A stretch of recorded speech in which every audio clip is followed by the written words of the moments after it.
का काफिला रुकना नहीं चाहिए, अपन कौनो विद्यार्थी मित्र झुकना नहीं चाहिए, क्योंकि उहो नहीं झुकल है के क्वेश्चन देखते हैं दोस्त। 21 दिसंबर 2021 पेपर 1 के महत्वपूर्ण सीडीपी के प्रश्न बाल विकास एवं शिक्षण शास्त्र डीटीए भागलपुर स्वागत करता है। प्रश्न संख्या फर्स्ट, डेवलपमेंट इज यूनिडायमेंशनल। क्या एक दिशा में होता है विकास? बहुदिशीय होता है। बार बार तो प्रश्न को हम देख रहे हैं। मानसिक, शारीरिक, संज्ञानात्मक, भावात्मक, बौद्धिक, शारीरिक विकास PCMSE, यानी हर क्षेत्र में। तो एक आयामी होता है क्या? एक दिशा में ही होता है क्या? एक दिशीय? गलत है दोनों विकल्प। 4 नंबर, आनुवांशिकता द्वारा, जेनेटिक्स द्वारा, हेरिडिटी द्वारा, पूर्णतः। भाई साहब एवं उनकी बहन जी साहिबा, एनवायरनमेंट कहाँ गया? याद आया? Development equal to HE, heredity into environment. तो दोनों का ना मिला जुला प्रयोग होगा, समावेशन होगा। आनुवांशिकता को केवल थोड़े लेना है, 3 नंबर में बदलाव किया जा सकता है। हाँ जी, मॉडिफाइबल है, क्यों नहीं होगा 3 नंबर? वातावरण के द्वारा प्रभावित हो जाता है, आनुवांशिकता वगैरह। डेवलपमेंट क्या होता है? चेंजेबल होता है दोस्त। 3 will be the right answer. Which of the following is definitely predetermined by genetics? Heredity, genetics के द्वारा, हेरिडिटी के द्वारा प्रीडिटरमाइंड होता है। हाँ, कौन सा?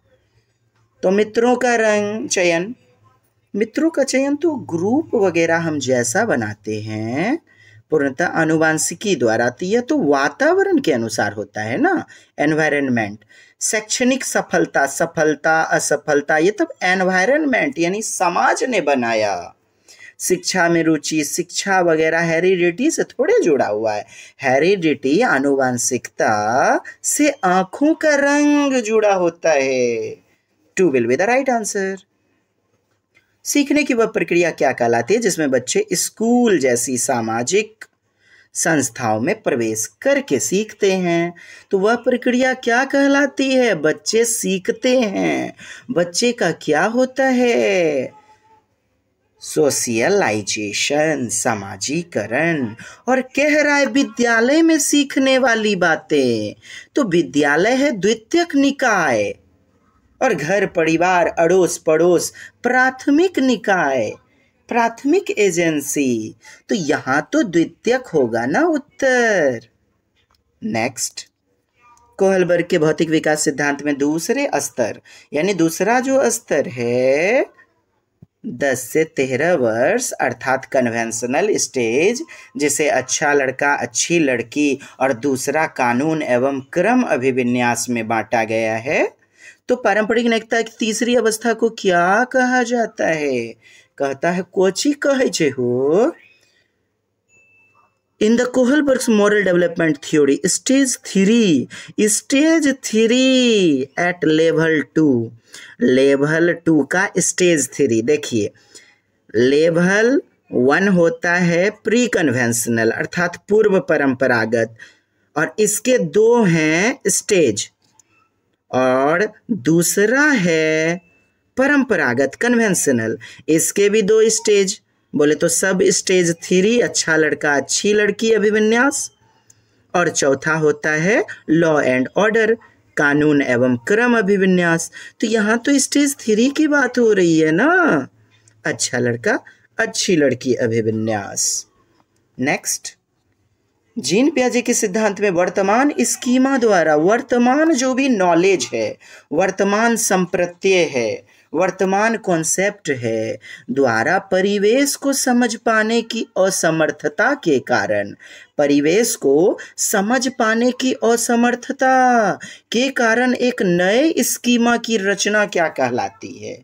अर्थात दोस्त, बात है कि वर्तमान स्कीमा द्वारा परिवेश को समझ पाने की असमर्थता। In Jean Piaget's theory, creation of a new schema on account of inability to understand the environment with existent schema, existence schema यानी कि नवीन सूचना में ज्ञान को प्राप्त कर लेना। और जो पुरानी जानकारी है उसको छोड़ देना समायोजन कहलाता है, एकोमोडेशन कहलाता है। देखें, परिवेश को समझ पाने की असमर्थता, अर्थात जो प्रेजेंट नॉलेज है वो असमर्थता यानी कि छोड़ देना है उस प्रेजेंट अवधारणा को, और एक नए स्कीमा की रचना यानी नए नॉलेज को ले लेना।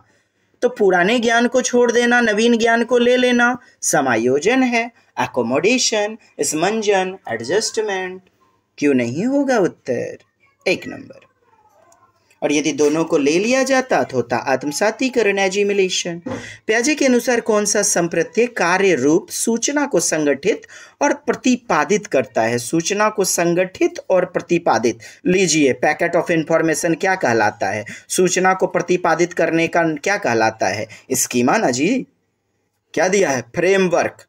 द ऑर्गेनाइज इंटरप्रेट्स इंफॉर्मेशन, सूचनाओं को धारण करना, सूचना वगैरह। Packet of information is called schema, स्मृति भंडार, स्मृति सूचनाओं का गृह भंडार स्कीमा को कहते हैं। कार्य को करने का तरीका स्कीमा कहलाता है दोस्त। तो यहाँ संप्रत्यय को कार्य रूप में लिया जा रहा है, तो कार्य रूप में तो स्कीमा होगा ना। रश्मि अपनी कक्षा में विद्यार्थियों के सीखने की क्षमता को ध्यान में रखकर विभिन्न प्रकार के कार्यकलाप आदि को उपयोग करती है और सहपाठी द्वारा, किसके द्वारा? समवयस्कों के द्वारा, सहपाठी द्वारा अधिगम को बढ़ावा देना, समूह भी बनाती है। तो यार कोलैबोरेटिव लर्निंग, समूह गतिविधि लेव वाइगोत्स्की ने दिया ना सामाजिक सांस्कृतिक अंतःक्रिया का सिद्धांत। बच्चे अंतःक्रिया करते हैं एक साथी समूह से दूसरे साथी समूह से, एक मित्र दूसरे मित्र से पूछता है, बातचीत करता है, रबर कटर का लेन देन, छंगुड़िया का रबिया से 2 घंटा के ले ले साइकिल का ऐचो पैचो लेना, 10,000 टका देखियो कनियनी के बड़ी मन खराब है। अंतःक्रिया है, सहयोगात्मक गतिविधि है, बोले तो सामूहिक गतिविधि है, कोलैबोरेटिव लर्निंग। और 2 नंबर हमारा उत्तर होगा। इनमें कौन, विच of the following is not an example of scaffolding by the teacher? कौन सा स्कैफोल्डिंग का उदाहरण नहीं है? स्कैफोल्डिंग दोस्त ढांचा निर्माण, पाढ़ निर्माण, मचान निर्माण ना, वही बातें, खुद का प्रयास और समवयस्कों का प्रयास, उसके बीच के खाली क्षेत्र यानी उसके अंतर से जो बच्चा जो सीख पा रहा है उसी को तो कहते हैं पाढ़ या ढांचा या मचान निर्माण, स्कैफोल्डिंग। लेकिन यहाँ अस्थायी मदद होता है। कैसा मदद होता है? अस्थायी, टेम्पररी। अब देखिए, कहता है scaffolding by teacher, modelling skill for imitation यानी अनुकरण करना, रोट मेमोराइजेशन, रट्टा मार नहीं चलेगा, प्रमोट्स एंड क्यूज, संकेत देना, इशारा वगैरह करना, पीयर ट्यूटरिंग, पीयर में यानी कि ग्रुप में पढ़ना, समूह में पढ़ना, एक बच्चा दूसरे बच्चों से पूछता है, समझता है, बातचीत करता है, शिक्षक से बेहतरीन वह पीयर के साथ बढ़िया तरह से अध्ययन कर सकता है, लर्निंग कर सकता है। और यहाँ पीयर ट्यूटरिंग है तो ये स्कैफोल्डिंग थोड़े होता है, यह तो पीयर माने सहपाठी संग साझा शिक्षण। तो यह स्कैफोल्डिंग की बातें नहीं होती। हमारा यूट्यूब भी है जिन में ये वाइगोत्स्की, उसको देखें, बेहतर ढंग से समझेंगे दोस्त। यस, रटंत विद्या नहीं चलेगी, रोट मेमोराइजेशन नहीं चलेगा, और यही तो होगा उत्तर। नहीं पूछा जा रहा है। पाढ़ निर्माण तो बच्चों को मदद मिलती है, अनुकरण कौशलों का प्रदर्शन, बच्चों को मदद मिलती है संकेत से, प्रॉम्प्ट्स यानी इशारे, बोले तो निर्देश, बच्चों की मदद, सहपाठियों संग साझा शिक्षण, पीयर ट्यूटरिंग। और होगा हमारा उत्तर रट्टा मार पद्धति बाल केंद्रित शिक्षण का हनन करती है। नेक्स्ट, निम्नलिखित में से शिक्षा शास्त्रीय पद्धति एक संरचनावादी कक्षा, वही जी पियाजे की कंस्ट्रक्टिविज्म क्लासरूम उपयुक्त नहीं है। तो बच्चे कैसे करते हैं लर्निंग बाय डूइंग? बहुआयामी परिप्रेक्ष्य, यानी कि बहु संसाधनों को, बहु विविधताओं को अपनाइए, ताकि कक्षा में अलग अलग बुद्धि के बच्चे हैं, अलग अलग चिंतन, अलग अलग मल्टीपल बैकग्राउंड परिवेश से आए हुए हैं, सबकी हो सके मदद और संरचनावादी कंस्ट्रक्टिविज्म हो सके, बच्चा ज्ञान का कर सके निर्माण, प्रयोगात्मक एक्सपेरिमेंट करेगा बच्चा, प्रोजेक्ट विधि वगैरह, तो ज्ञान का क्रिएशन होगा, तो होगा ना कंस्ट्रक्टिविज्म। सामूहिक सहयोगिता, यानी कि समूह में बच्चे करते हैं क्या? कोलैबोरेटिव लर्निंग वाइगोत्स्की के आधार पर, सही है ना? कौन कौन है संरचनावादी कंस्ट्रक्टिविज्म? पियाजे, वाइगोत्स्की, कोहलबर्ग एवं अन्य, है ना जी। वेधन व दोहराओ, माने कि बार बार रिपीट कीजिए तो रट्टा मार हुआ ना। वेधन यानी कि ड्रिल, जिस प्रकार से ड्रिल मशीन एक ही जगह बार बार छेद करती रहती है, तो एक ही ज्ञान को, एक ही चीज को बार बार प्रैक्टिस करते रहिए तो रट्टाफिकेशन को बढ़ावा देगा, और यही तो नहीं होगा उत्तर। 3 नेक्स्ट, निम्न में किसने सामान्य बुद्धि के विचार को नकारा?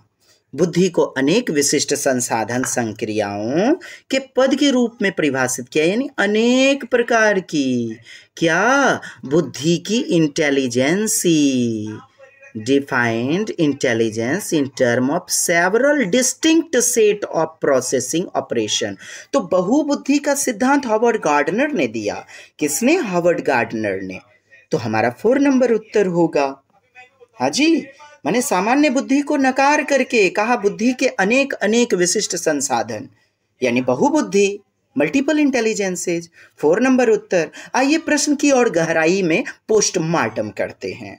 सामान्य बुद्धि, आप जानते हैं कि अल्फ्रेड बीने ने एक कारक का, क्या?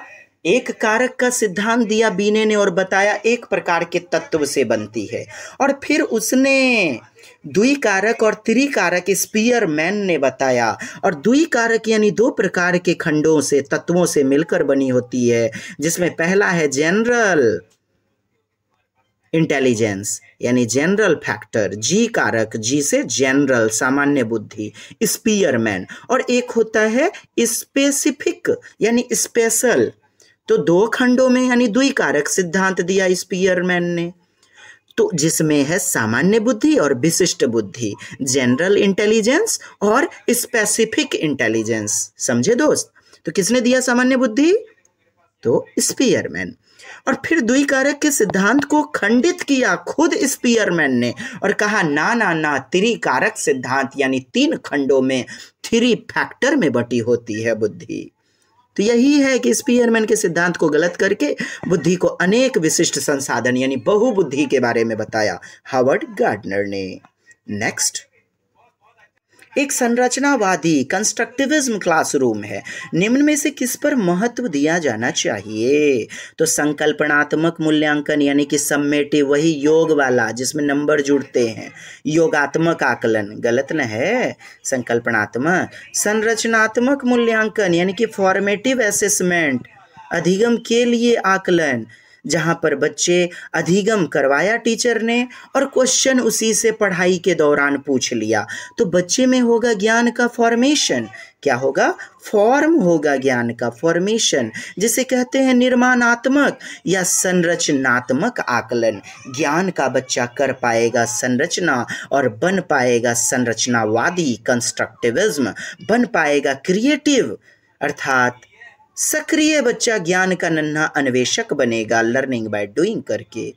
एक आयाम में नहीं, मानकीकृत नहीं, क्योंकि मानकीकृत मतलब गलतियां न करना, किताबी ज्ञान से जोड़ करके। एक आयाम यानी 1 डायरेक्शनल, एक ही प्रकार का प्रश्न दिए जा रहे हैं एक ही प्रकार का आयाम में, यहाँ तो 2 ना होगा उत्तर, तभी तो फॉर्मेशन होगा ज्ञान का। यस, कहता है प्रश्न, वाइगोत्स्की के सिद्धांत के अनुसार निजी संवाद, प्राइवेट स्पीच, क्या प्राइवेट स्पीच, अरे यार बच्चे क्यों करते हैं प्राइवेट स्पीच? विनियमन यानी आत्मनियमन, खुद के कार्य को दिशा प्रदान करने के लिए, क्या करने के लिए? अपने कार्य को दिशा प्रदान करने के लिए। अर्थात जटिल कार्य करते समय बच्चे को उसके व्यवहार संचालन में, अर्थात कार्य को दिशा संचालित करने में सहायता देता है। हेल्प्स चिल्ड्रन टू रेगुलेट, क्या रेगुलेशन, आत्मनियमन, विनियमन, है ना, निजी भाषा, व्यक्तिक वार्ता, वाइगोत्स्की के संदर्भ में। और प्याजे इसे आत्म केंद्रित वार्ता या आत्म केंद्रियता या अहम केंद्रित वार्ता कहते हैं प्याजे। यहाँ तो वाइगोत्स्की है। बच्चे के क्रियाकलाप व्यवहार का अवरोधक है, रुकावट तो नहीं होती है। यह संकेत देता है कि संज्ञान कभी भी आंतरिक नहीं होता है। क्यों संज्ञान आंतरिक नहीं होता है? चलिए, वाइगोत्स्की के आधार पर 3 will be the right answer. Next, लड़कियों को गुलाबी कपड़ों और गुड़ियों से जोड़ा जाता है, यानी लड़कियों को डॉल पसंद है, बेबी को डॉल पसंद है, और लड़कों को नीले कपड़े और कार का खिलौना पसंद होता है। अब ये देखिए, ये लिंग पूर्वाग्रह नहीं है तो क्या है बताइए? जेंडर रूढ़िवादिता, जेंडर स्टीरियोटाइप है ना दोस्त, जेंडर स्टीरियोटाइप, जेंडर बायस, सीधे लिंग पूर्वाग्रह मारिए, जेंडर रूढ़िवादिता मारिए, ज़्यादा बात करना ही नहीं है इस संदर्भ में। 14, शिक्षा असफल हो जाती है, यानी education fails the child when children are expected to reproduce knowledge in more or less the same way, एक ही तरीके से, बोले तो हूबहू ज्यों का त्यों पुनः उत्पादित। एक बात बताइए, रट्टाफिकेशन कब होता है? जब होता है तो ज्यों का त्यों। बताओ जी, महात्मा गांधी के निबंध लिखो, तो महात्मा गांधी ने चीर दिया, फाड़ दिया, देश को आज़ाद करा दिया, और 2 अक्टूबर क्या था, अक्टूबर पोरबंदर गुजरात 1869 गुजरात में पैदा हुए थे। ज्यों का त्यों हूबहू रख देना, एज इट इज कर देना, तो शिक्षा असफल हो जाएगी। बच्चों का ज्ञान क्या होगा? एक बंद कटोरे की तरह, बंद बॉक्स की तरह, रूढ़िवादी अर्थात अभी सारी चिंतन वाला हो जाएगा। और 1 नंबर तो पॉजिटिव बात बोल रहा है। देखिए ना, शिक्षा असफल हो जाती है जब बच्चों से यह एक्सपेक्टेशन करते हैं, अपेक्षा करते हैं कि वे प्राप्त ज्ञान को ज्यों का त्यों पुनः उत्पादित करे। सही तो है, असफल हो गई शिक्षा। बच्चा अपने संदर्भ में, अपने दिमागी चिंतन से जवाब दे, प्रश्न का उत्तर दे, ज्यों का त्यों, एज इट इज, हूबहू, शब्द सह, ये गलत होता है और यहाँ असफल हो जाती है। 1 नंबर सही है। कारक आर, तो असर्शन ए है और रीजन आर दिया गया है कि जानकारी का पुनः उत्पादन यानी पुनरुत्पादन। बच्चे अपनी अंतरात्मा में चिंतन करते हैं संज्ञानात्मक रूप से, तो पुनः उत्पादन बच्चों के सीखने का अर्थपूर्ण द्योतक है। जानकारी जो है, जानकारी का पुनः उत्पादन बच्चों के सीखने का अर्थपूर्ण रूप से द्योतक है। पुनः उत्पादन मतलब रट्टाफिकेशन, ठीक उसी प्रकार जैसे टीचर ने बताया। देखिए यहाँ क्या है, पुनः उत्पादन है, पुनः उत्पादित करे कैसा, ज्यों का त्यों। पुनः उत्पादित करेगा बच्चा तो अर्थपूर्ण नहीं, निरर्थक होगा, सार्थक नहीं, निरर्थक, नॉट मीनिंगफुल। और दूसरा विकल्प कहता है असर्शन माने कारक, रीजन की होता है मीनिंगफुल, सार्थक, जब बच्चा रिप्रोडक्शन करेगा, यानी फिर से उस बात को एज इट इज बताएगा। पुनः उत्पादन को पकड़िए ना, अपने अर्थों में पुनः उत्पादन, तब तो सही होता, लेकिन यहाँ पुनः उत्पादन है। पुनः उत्पादन अर्थात ज्यों का त्यों, और हो जाएगा यह गलत, और 1 नंबर सही होगा, आर नंबर गलत होगा। 3 will be the right answer. अच्छा जी, ए आर की व्याख्या करता है या आर ए की व्याख्या करता है? दोनों एक दूसरे का विरोधाभासी है, यानी ऑपोजिट है, तो क्यों भला एक दूसरे की कोई व्याख्या करेगा? पकड़ने का फंडा सीखे दोस्त। जब पहला विकल्प दूसरे विकल्प से अलग बातें कर रहा हो, तो आप चुनिए कि कोई गलत और कोई सही। तो विरोधाभास में दोनों में से कोई एक ही सही होगा और दोनों एक दूसरे से इंडिपेंड करेगा, डिपेंड कोई नहीं होगा कि फल्ला फल्ला का व्याख्या करता है, शकुंतलिया जो है रमरतिया का व्याख्या करती है, जोगिंद्रा का व्याख्या करता है, गलत बात है।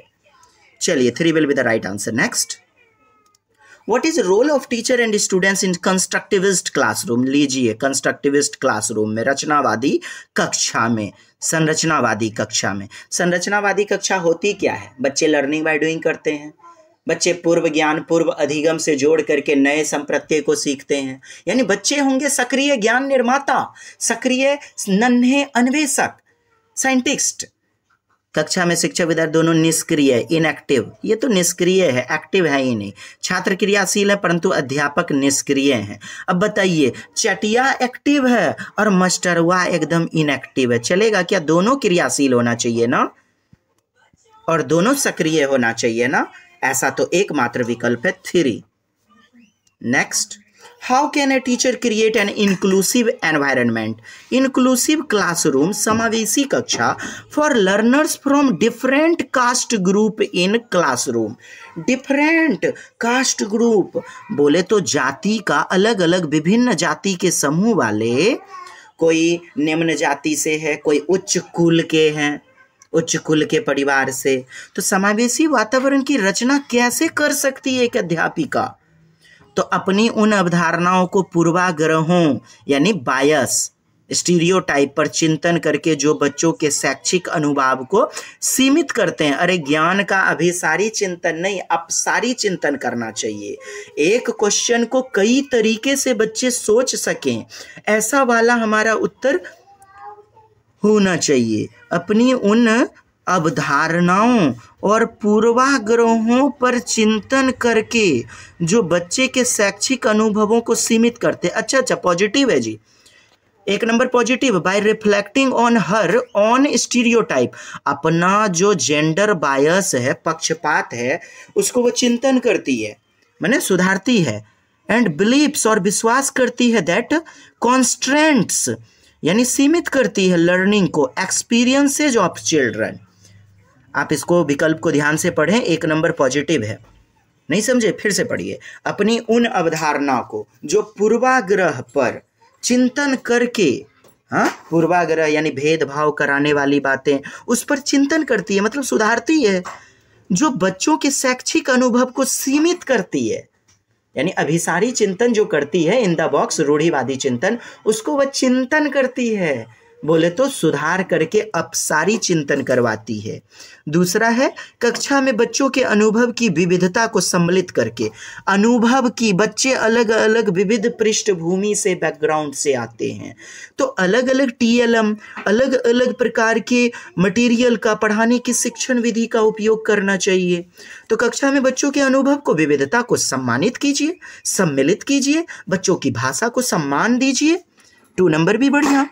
संस्था में समानता की मूल कृति पर बल देकर, समानता को लागू करके, तुम उच्च कास्ट के हो, तुम लोअर कास्ट के हो, भेदभाव नहीं, समानता। Create an institutional ethos that has a strong emphasis on equality, यानी इक्वालिटी को बढ़ावा देने वाली बातें। सही है। छात्र को प्रोत्साहित करके कि वे स्वयं की मानकीय पाठ्यक्रम के अनुकूल बना लें। मानकीय बताया ना, कभी उत्तर नहीं लीजिएगा सीटेट में।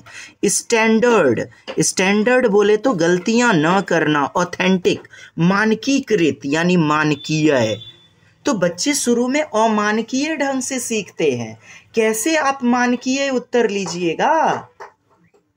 मानकीकृत करेगा तब तो बच्चा गलती नहीं ना करेगा जी, और गलती नहीं करेगा तो सीखेगा कैसे? तब तो थॉर्नडाइक महाशय बुद्धू हो गए ना। बच्चा भी कहेगा बुद्धू बनाओ थॉर्नडाइक चाचू को, काहे थॉर्नडाइक ने दिया त्रुटि एवं सिद्धांत, प्रयास का सिद्धांत, error and trial method. Error and trial method यानी गलतियां सीखने का संसाधन है, अर्थात अमानकीय परीक्षण, अमानकीकृत अनस्टैंडर्ड परीक्षण सीखने का संसाधन होती है, जो कि बच्चे की बाह्य पृष्ठभूमि से, मातृभाषिक परिवेश से जुड़ी होती है। क्या? अमानकीकृत, अमानकीय। और यहाँ किताबी कीड़ा वाला बात यानी मानकीय, मानकीकृत, स्टैंडर्ड, ऑथेंटिक क्यों होगा भला? तो 1, 2, 3 will be the right answer. 1 number. Next प्रश्न है आपके पास दोस्त 17। रमणीक की कक्षा में एक दृष्टिबाधित छात्र है। यार देखने में है प्रॉब्लम, हाँ, अब देखिए कैसन कैसन मजाक कर रहा है। विविध प्रकार के दर्शनात्मक यानी देखने वाला प्रस्तुतिकरण। यार देखने में जब प्रॉब्लम है, विजुअल प्रॉब्लम है, तो देखने वाला प्रस्तुतिकरण कैसे, छूने वाला न होना चाहिए कि टच करके बच्चा, जैसे ब्रेल लिपि होता है ना, 6 बिंदुओं पर उभरे होते हैं मोटे गत्ते पर, हाँ, लुई ब्रेल फ्रांस के, याद आया कुछ? तो गलत ना होगा। दर्शनात्मक यानी विजुअल वाला प्रेजेंटेशन। मुद्रित पुस्तकें, अब पुस्तकें मुद्रित है, प्रिंटेड है, तो वह भी तो देखने वाला है ना। तो यहाँ दृष्टिबाधित क्वेश्चन में देख पाएगा बच्चा, दूसरा भी गलत। त्रिविमीय 3 डायमेंशनल नक्शे और चार्ट, जैसे कि स्पार्शिकी यानी छूने वाला, स्पर्श करने वाला संसाधन। क्या है? Make use of tactile materials such as 3 dimensional map and charts. Tactile यानी स्पर्श करने वाला, तो यही तो हमारा उत्तर होगा 3 नंबर। छोटी मुद्रा वाली कार्यशीट प्रदान करके, तो कार्यशीट, वर्कशीट बच्चा देख ही नहीं पा रहा है कार्यपत्रक को, तो कैसे भला बच्चा दृष्टिबाधित, एक विजुअल प्रॉब्लम वाला बच्चा सीख पाएगा, अध्ययन कर पाएगा? समझे दोस्त क्वेश्चन की ताकत, कितनी बेहतरीन प्रश्न है, वाह। नेक्स्ट, रीना कक्षा में दी गई किसी समस्या को सुलझाने के लिए अलग अलग तरकीबों से बारे में सोचती है। रेनिया मैडम जी हो, निम्न में किसका प्रतीक? हाँ, अलग अलग प्रकार से सोचती है ना, सुलझाने के लिए कहती है। तो अब सारी चिंतन नहीं है, डाइवर्जेंट थिंकिंग यानी एक प्रश्न को, एक चीज को कई अलग अलग परिदृश्यों में सोचना। अब सारी चिंतन है। 4 will be the right answer. ज़्यादा बहसबाजी नहीं करवाइए देवरा मास्टर से, बूझ ले जी, आगे बढ़िएगा।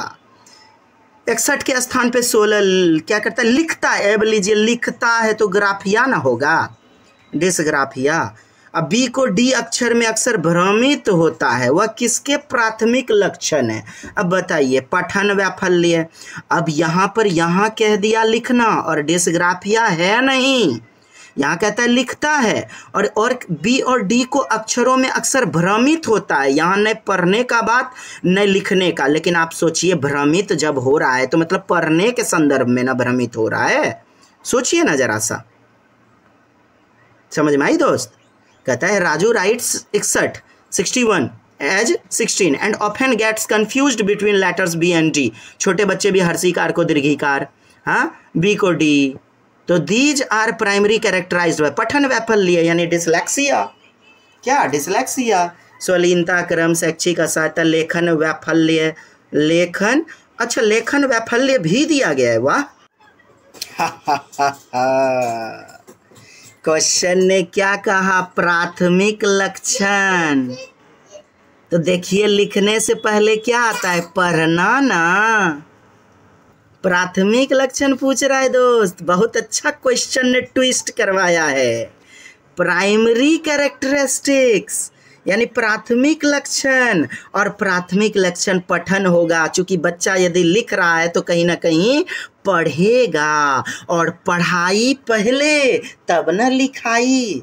शुरू में बच्चे का क्रम क्या होता है? माँ के गर्भ से सुनना, फिर बोलना और फिर पढ़ना, तब लिखना। तो लिखने से पहले क्या है? प्राइमरी पढ़ना। तो पठन वैफल्य उत्तर। Oh my god, salute to CTET. क्या प्रश्न पूछा लॉजिक रूप से, हाँ, रट के जाते हैं हम। लिखना रहेगा तो लेखन वैफल्य यानी डिस्ग्राफिया मारना है, लेकिन क्वेश्चन है प्राइमरी कैरेक्टरिस्टिक्स, प्राथमिक लक्षण, और 1 नंबर उत्तर होगा। वाह जी वाह। एक समावेशी कक्षा में विशेष प्रकार के बच्चे किस प्रकार सहायता दीजिएगा? यारा, समावेशी कक्षा है लेकिन जो विशेष आवश्यकता वाले बच्चे हैं उनको व्यक्तिगत रूप से भी ट्रीट कीजिए। क्योंकि समावेशी कक्षा यानी एक ही छत के नीचे सारे समूह के बच्चों को पढ़ाना, लेकिन जो विशेष आवश्यकता वाले स्पेशल नीडेड चाइल्ड हैं उनको विशेष रूप से, जैसे दृष्टि बाधित है तो उसके लिए सीढ़ी उपकरण की व्यवस्था करवाइए, छूने वाले मटेरियल का उपयोग करवाइए, अगले बेंच पर बैठने के लिए जो है ना बच्चों को प्रोत्साहित कीजिए। विशेष ट्यूशन वगैरह नहीं, साम्यता का प्रयोग, समानता तो होती है लेकिन उस विशेष जरूरत वाली बच्चे, विशेष आवश्यकता वाले बच्चे के लिए इक्विटी अर्थात विशेष जरूरतों को भी फॉलो करवाइए। व्यक्तिगत रूप से, इंडिविजुअल रूप से भी बच्चों को मदद करवाइए।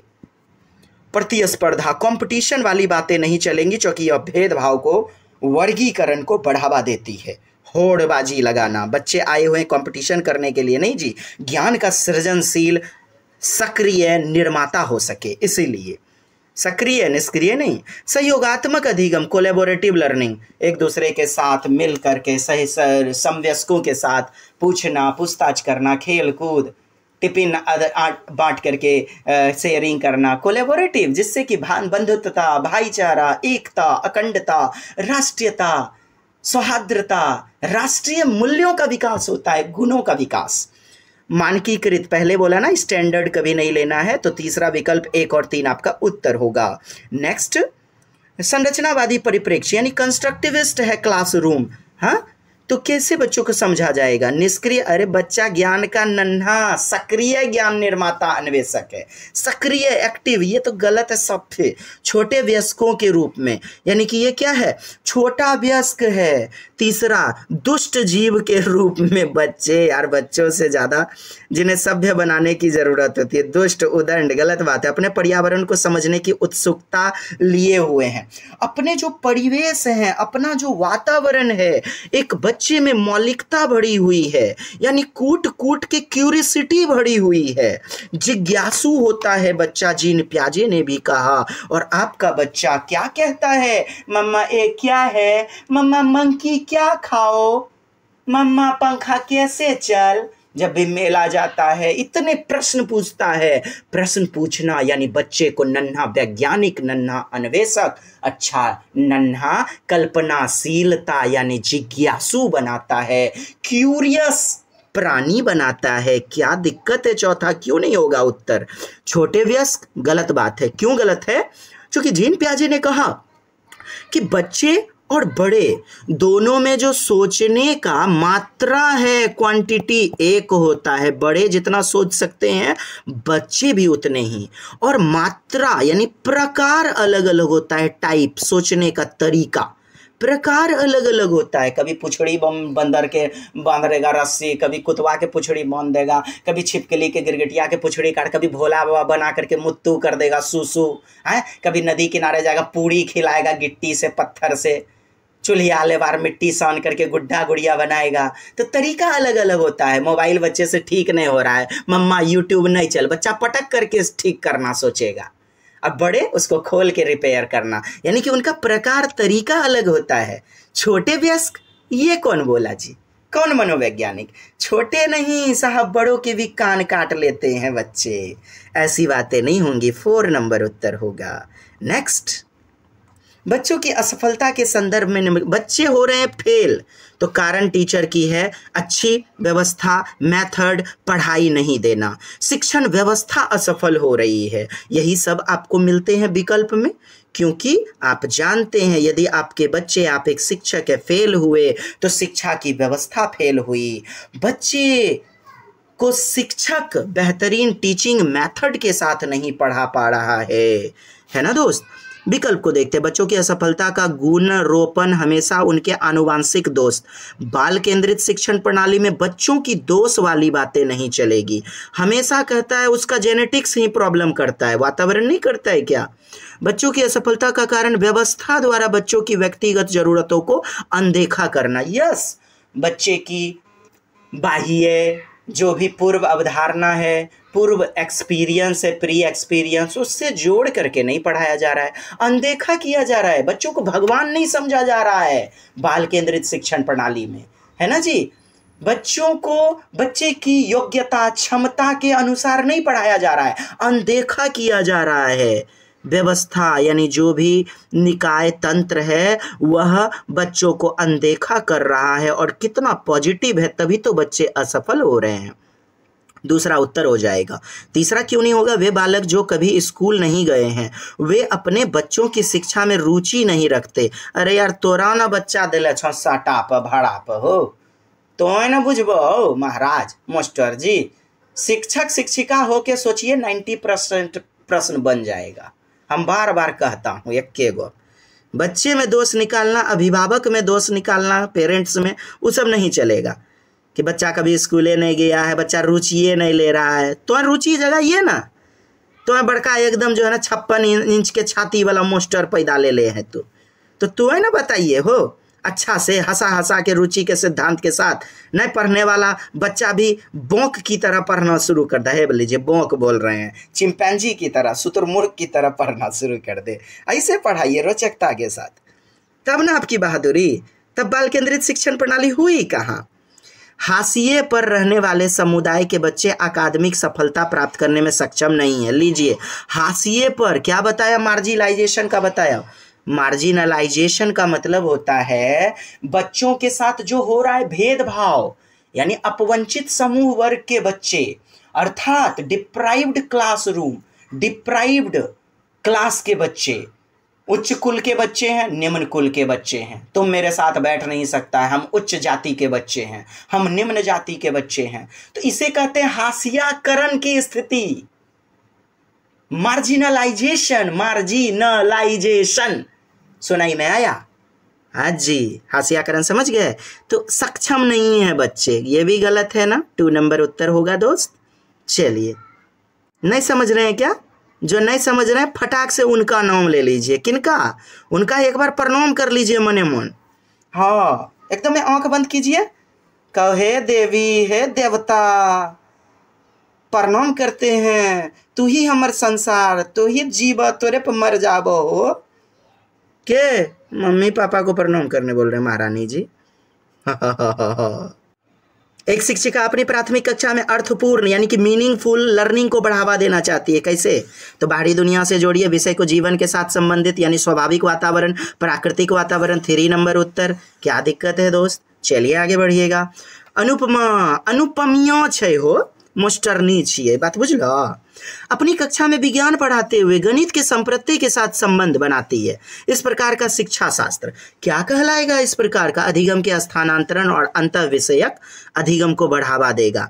एक ज्ञान को दूसरे ज्ञान के साथ जोड़ दिया जाना, यानी पूर्व ज्ञान नवीन ज्ञान में जब देता है मदद, तो उसे कहते हैं अधिगम का पॉजिटिव ट्रांसफरेशन, अर्थात धनात्मक सकारात्मक स्थानांतरण।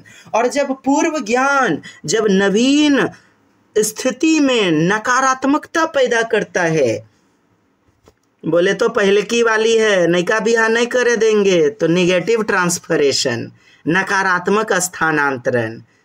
पहले जैसे आप सीखे हैं स्कूटी, अब चलाइए मोटरसाइकिल, आपको प्रॉब्लम क्रिएट होगी ना, तो वह नकारात्मक स्थानांतरण है अधिगम का। बात समझे? पहले चलाए हैं साइकिल, अब सीखना है मोटरसाइकिल, तो साइकिल का नॉलेज अब मदद करेगा हमें मोटरसाइकिल चलाने में। यह है धनात्मक स्थानांतरण, पॉजिटिव ट्रांसफरेशन। और जब ना तो मदद करे ना तो रुकावट पैदा करे, उसे जीरो ट्रांसफरेशन यानी शून्य स्थानांतरण कहते हैं। बात समझे? यहाँ है स्थानांतरण, और क्वेश्चन भी कह रहा है आपको कि अनुपमा अपनी कक्षा में विज्ञान पढ़ाते हुए गणित के संप्रत्यय के साथ संबंध, यानी बच्चों ने पहले गणित सीखा हुआ है, अब विज्ञान में उसको कर रहे हैं हम जोड़ते हुए विज्ञान सिखा रहे हैं। इस प्रकार का शिक्षा शास्त्र स्थानांतरण, ट्रांसफरेशन ऑफ लर्निंग कहलाएगा। ज्ञान के अर्जन में रुकावट, निगेटिव सेंस है रुकावट, रुकावट निगेटिव सेंस है, भ्रांतियों को, छात्रों की भ्रांतियों को बढ़ावा देगा, यानी वुड प्रमोट मिसकॉन्सेप्शन। देखिए मिसकॉन्सेप्शन, ये भी भ्रांति यानी रुकावट, एक ही तो हमारा पॉजिटिव है, 1 will be the right answer. क्या नहीं समझे? नेक्स्ट, ये जानकारियां किस स्मृति में संगठित होती हैं? क्या? बाइक की सवारी करने की प्रक्रिया, धूल कपड़ों को तह करने की प्रक्रिया, 7 वर्ष की उम्र में एक पेड़ पर चढ़ने का अनुभव। तो किसमें? क्वेश्चन समझे दोस्त? ये जानकारियां किस स्मृति में स्टोर रहती हैं? बोले तो क्वेश्चन को देखिए, संवेदी में ये सेंसरी मोटर स्टेज, कार्यकारी वर्किंग मेमोरी, ये सब तो होगा नहीं।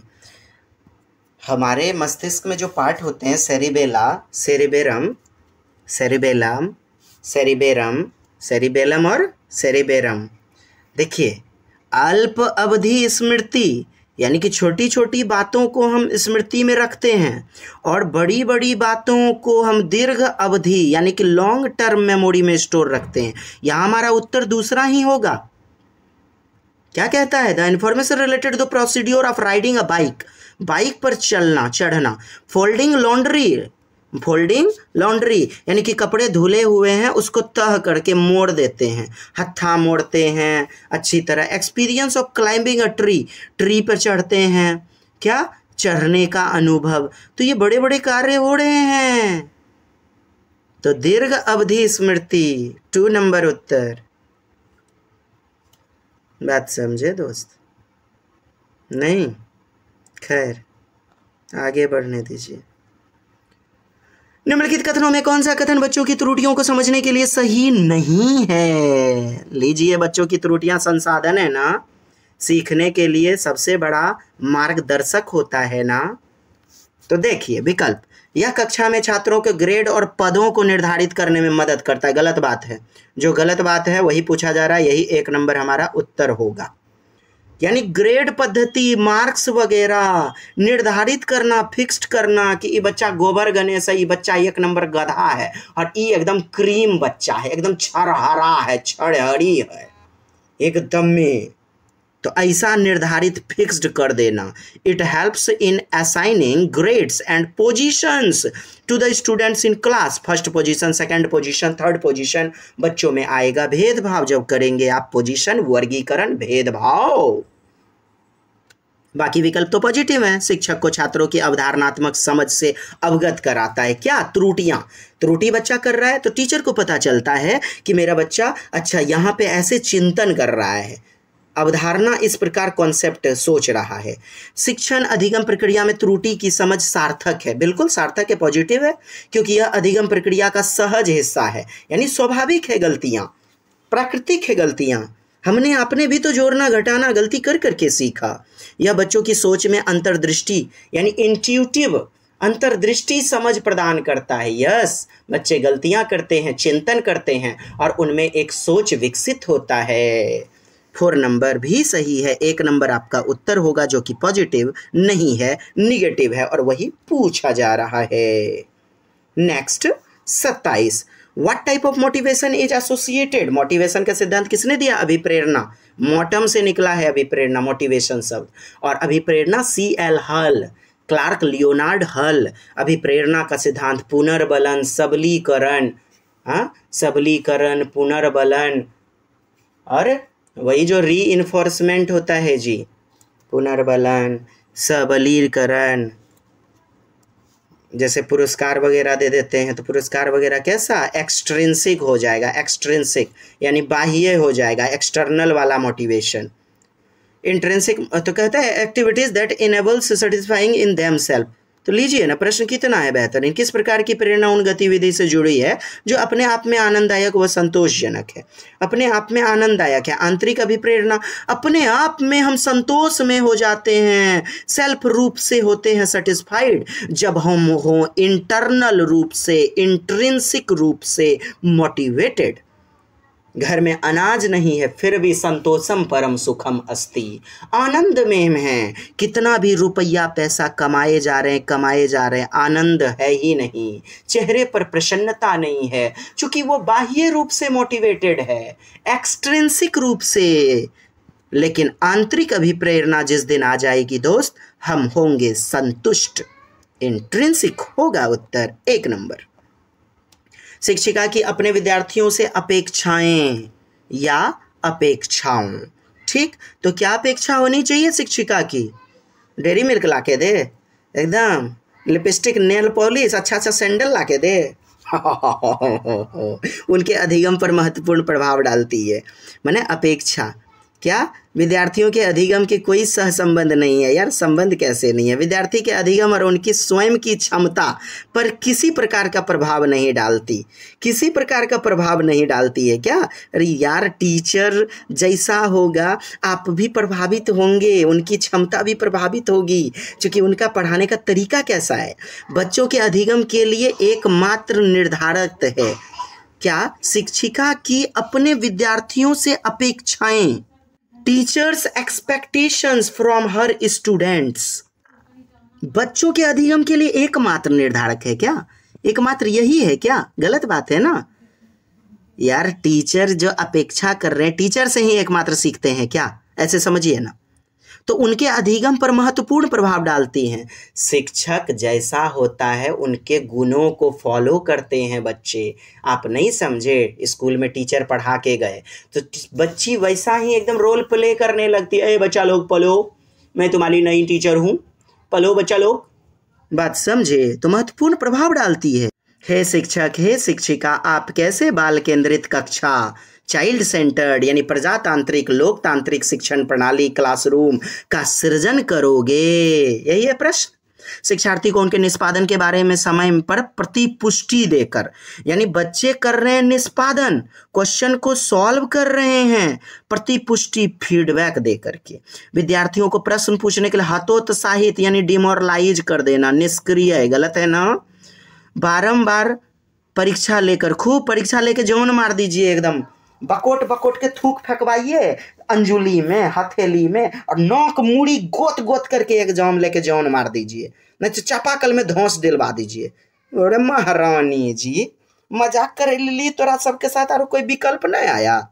हट, आप दिव्यांश टीचर्स एकेडमी भागलपुर के सुरक्षित हाथों में हैं, जो अंत तक बेड़ा पार लगाने की वचन देती है। बस आप भी तत्पर होने चाहिए।